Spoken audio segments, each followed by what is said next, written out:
नमस्कार, आदाब, सत श्री अकाल। लाइव नेशन 7 में आपका स्वागत है। मैं शादाब मलिक। अगर अभी तक आप लोगों ने हमारे चैनल को सब्सक्राइब नहीं किया है तो ज़रूर सब्सक्राइब कर लें।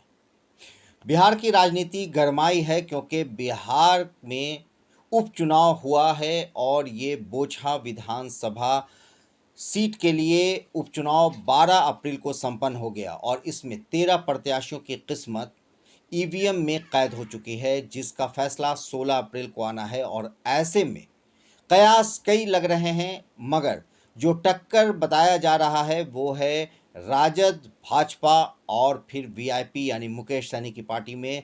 और ऐसे में जहां मुकेश सैनी यानी वीआईपी को ये सीट मिली हुई थी, मुसाफिर पासवान वीआईपी की टिकट से 2020 का विधानसभा चुनाव उन्होंने जीता था। 2021 में उनका निधन हो गया और उसके बाद ये सीट खाली हो गई थी, उसके लिए उपचुनाव हुआ। मगर अब जो दावेदारी है वो कहीं ना कहीं अब नज़र आ रही है, क्योंकि मुकेश सैनी और भाजपा भी अब आमने सामने हैं, जो कि दोनों अभी बिहार में एनडीए का हिस्सा रहते हुए एनडीए का हिस्सा हैं। मुकेश सैनी बिहार में मंत्री भी थे, मगर भाजपा के से टकराव की वजह से उन्हें एनडीए के मंत्रिमंडल से बाहर कर दिया गया और इस तरह से मुकेश सैनी भाजपा आमने सामने चुनाव मैदान में है। मगर आपको ये बात बता दें कि बोचहा विधानसभा सीट आरक्षित ज़रूर है, मगर वहाँ वोट जो कहा जाता है कि मतदान जो है, यानी कि जो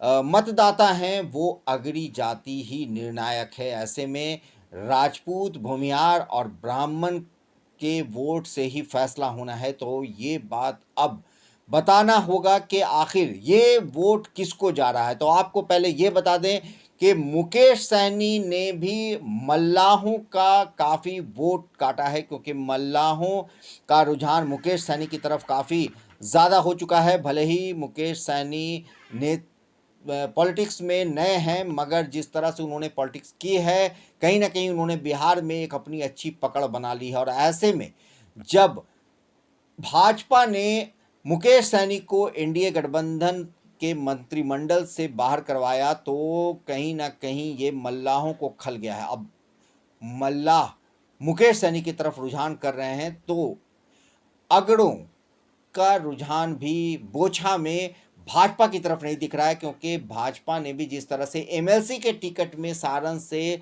भूमिहार को की जाति को न देकर टिकट, ये कहीं ना कहीं नाराज़ किया है अगड़ी जाति को, और उसका हर्जाना हो दिख रहा है कि बोचहा में भरा जा सकता है। और ऐसे में जो मजबूत दावेदारी नज़र आ रही है वो महागठबंधन के का तो नहीं कहा जाएगा, क्योंकि जो मजबूत दावेदारी नज़र आ रही है वो राजद की नज़र आ रही है, क्योंकि राजद ने जो टिकट दिया है वो मुसाफिर पासवान के बेटे अमर पासवान को दिया है। और ये भी आपको हम बता दें कि बिहार में जो अभी तक स्थिति रही है वो ये रही है कि जो सिंपैथी का वोट आता है वो कहीं ना कहीं सिंपैथी का वोट पड़ता है, और जो ये वोट है वो अमर पासवान की तरफ जाता हुआ दिख रहा है। आपको ये भी हम बता दें कि कुशेश्वर स्थान में भी साफ तौर से ये नज़र आया था कि जो मौजूदा विधायक थे उनके निधन के बाद उनके बेटे